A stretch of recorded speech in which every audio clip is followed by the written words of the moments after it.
Allahumma ij'alna minal ladzina yastami'unal qawla fayattabi'una ahsanah.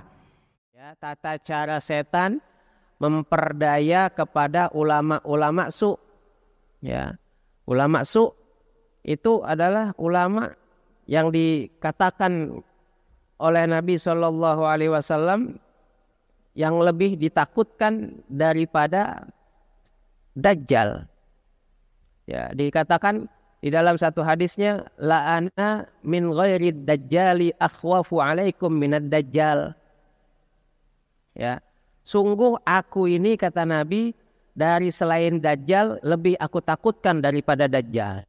Ya, kita tahu Dajjal itu menimbulkan fitnah yang luar biasa. Ya, nanti di akhir zaman di antara tanda-tanda besar ya, munculnya hari kiamat adalah munculnya Dajjal. Terjadinya hari kiamat itu kan ada tanda-tanda yang kecil, ada tanda-tanda yang besar. Ya, tanda-tanda yang besar itu ada 10. Di antara tanda besar yang 10 itu adalah keluarnya Dajjal yang membawa fitnah yang luar biasa kepada manusia yang beriman. Sehingga banyak nanti orang yang awalnya beriman ketika bertemu dengan Dajjal, ya, mendapatkan fitnahnya Dajjal, maka kemudian keimanannya menjadi hilang. Ya. Tapi kata Nabi di dalam hadis ini ada lagi yang lebih ditakuti oleh Nabi daripada Dajjal. Faqila. Ya, kemudian ditanyakan kepada Nabi, tentunya oleh para sahabat, wa madzalik. Ya, apa itu? Ya, yang lebih dikhawatirkan oleh Nabi daripada Dajjal. Faqala minal a'immatil mudillin. Ya, dari ulama-ulama, imam-imam yang menyesatkan. Karena apa? Kalau Dajjal udah ketahuan. Ya, udah disebutin, dikasih tahu ciri-cirinya sama Nabi. Ya, matanya picek sebelah, di antara kedua matanya itu ada tulisan kaf fa ro. Ya. Ya, jangan bikin tato kafaro di sini, namanya bilang Dajjal lagi.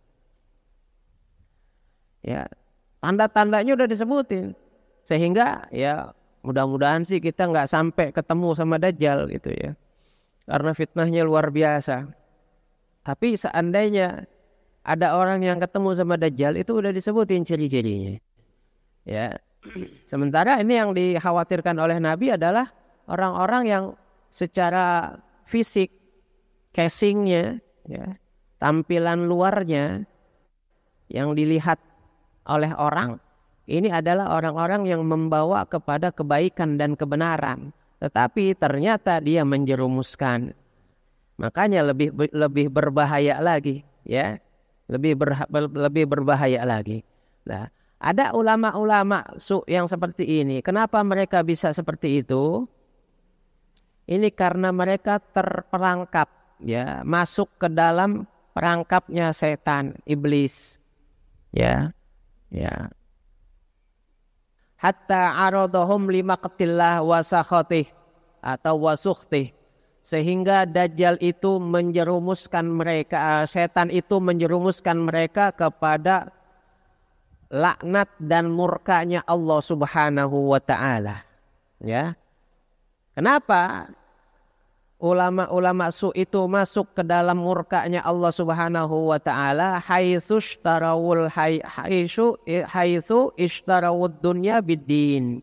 Ya, ketika mereka membeli dunia dengan agama, menjual agama untuk mendapatkan dunia.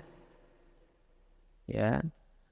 Dia cari ilmu agama, tujuannya bukan untuk mencapai kebahagiaan akhirat dan keridhaan Allah, tetapi justru untuk mencari dunia. Wattakhadul ilma dzari'atan, dan mereka menjadikan ilmu sebagai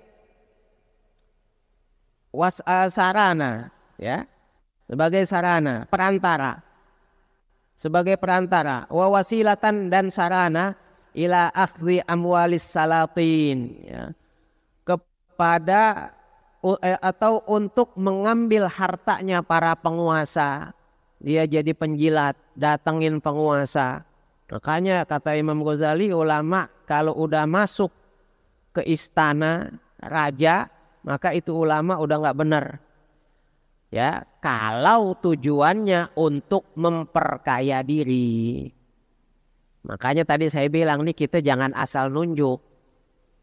Ntar kita lihat ada ulama ya mendekati atau dekat akrab dengan penguasa, langsung kita bilang wah ulama su tuh, belum tentu. Ya, belum tentu. Karena ada ulama yang mereka ingin memberikan nasihat kepada penguasa, maka nggak mungkin hanya diam saja di rumahnya. Ya, biasanya penguasa itu kan gengsi, ya. Jangan kita anggap penguasa itu semuanya seperti Khalifah Umar bin Abdul Aziz yang mau datang ke rumahnya ulama. Ya, kebanyakan sekarang justru penguasa ketika membutuhkan ulama, ulamanya dipanggil. Ya. Nah, selama ulama itu niatnya untuk memberikan nasihat kepada para penguasa, maka silahkan saja. Ya. Tanggung jawabnya taunya dari mana kita? Ya nggak tahu kita. Ya, karena kita hanya sekedar melihat fisiknya. Ya, luarnya, oh itu ulama datang ke istana. Makanya kita juga boleh suuzon. Jangan buruk sangka dulu. Ya, langsung melabelkan ulama yang ke penguasa itu sebagai ulama yang belum tentu. Ya, boleh jadi niatnya ikhlas lillahi ta'ala, mau memberikan perbaikan kepada itu penguasa. Dia siap menerima cacian orang, ya, asal apa yang dia lakukan itu semata-mata untuk kebaikan dunia dan akhirat